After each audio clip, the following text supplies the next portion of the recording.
Veja bem, uma vez que as identidades são construídas socialmente, a complexidade dos grupos sociais não podem ser consideradas inalteráveis, porque esse conceito vai tornar difícil vai tornar difícil a compreensão de vários processos identitários híbridos que vão existir, existem e já existiram ao longo da sociedade. A caracterização multidimensional e dinâmica de uma sociedade sempre torna difícil a sua delimitação e até mesmo a sua definição. Como eu disse anteriormente, ela vai se construir e se reconstruir continuamente e frequentemente. Então é necessário a gente ter a consciência também de que os atores sociais, que somos nós, e que são as pessoas inseridas dentro do contexto social, não estamos livres para definir a nossa identidade ou a sua identidade, segundo o que a gente julgar importante ou por uma simbologia que está em alta no momento.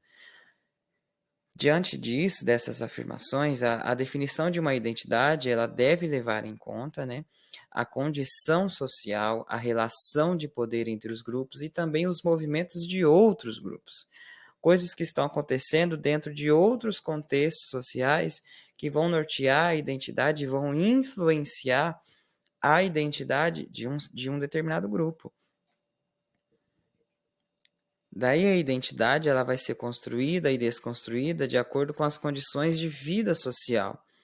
E ela sempre está inserida dentro de movimento, né, de um movimento, e cada mudança social faz com que ela se expresse de maneira diferente. E aí, se a gente considera que toda identificação é, ao mesmo tempo, uma diferenciação, o que mais conta no processo de identificação é a vontade de traçar uma linha entre nós e entre eles. E, ao mesmo tempo, a gente vai estabelecer e manter o que chamamos de limites, né? Vamos começar a falar agora sobre fronteiras identitárias, que são fronteiras que geram resultado de um compromisso entre os grupos que pretendem rotular e os grupos que pretendem designar. É muito interessante isso, porque a gente está falando de fronteiras sociais, né? De simbologias, de fronteiras simbólicas. E o que promove essa separação e esses limites é justamente a distinção e a utilização de certos traços culturais como marcadores das suas identidades particulares.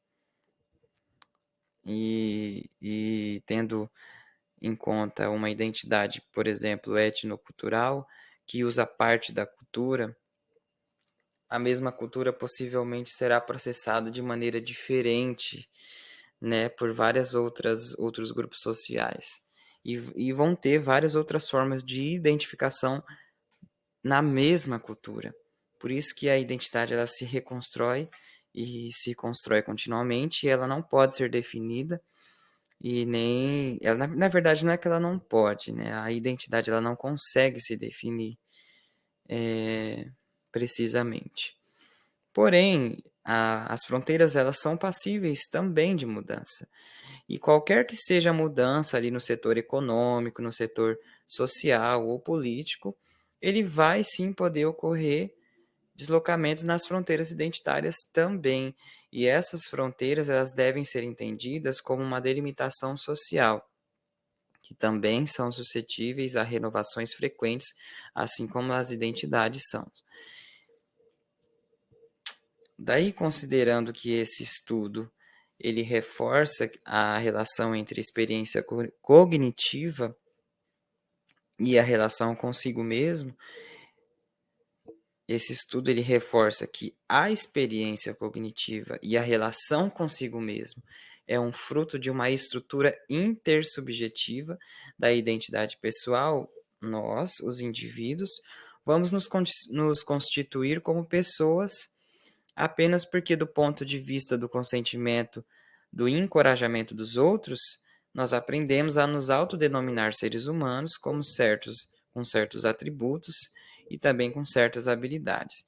Então, nós partimos, portanto, da ideia de que uma identidade social de um indivíduo está ligada a um conjunto de vínculos em um sistema social. Lembra que falamos no início sobre engrenagem social, sobre ligações sociais, ligações de classe social, ligações de classe sexual e entre tantas outras que já foram citadas aqui.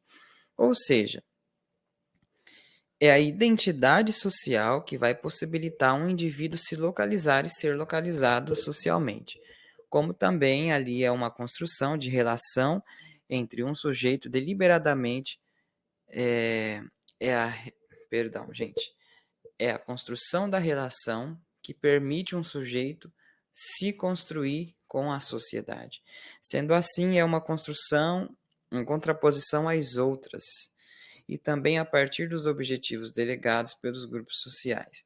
Daí, nesse pensamento, a relação simbólica de poder entre outros grupos também é diferente, o que vai influenciar nas forças grupais, né? Então, grupos com uma força simbólica menor são mais propensos a uma marginalização e também a uma estigmatização por conta do baixo reconhecimento que a sua ocupação tem na sociedade. E, obviamente, grupos com uma força social e uma ocupação maior na sociedade estão menos propícios a serem estigmatizados e marginalizados.